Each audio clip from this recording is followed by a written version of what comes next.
Hello guys, in this video I'm going to show you how to calculate loan installment calculation in Microsoft Excel. You can see we have in the second column B customer names, and here we have been given a loan amount and the rate of interest is shown in this column and duration of the loan that is to be paid over the course of 4 years.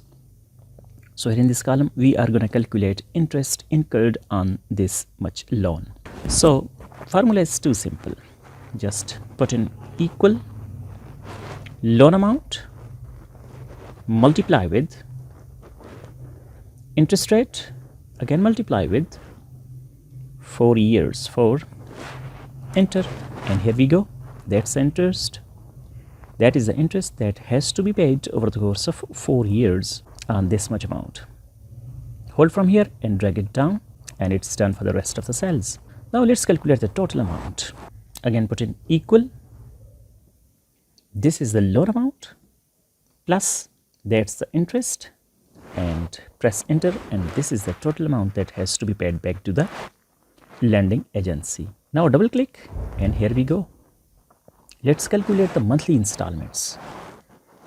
For this, again put in equal total amount divided by, here we have to calculate installments monthly. For this we'll start with a bracket.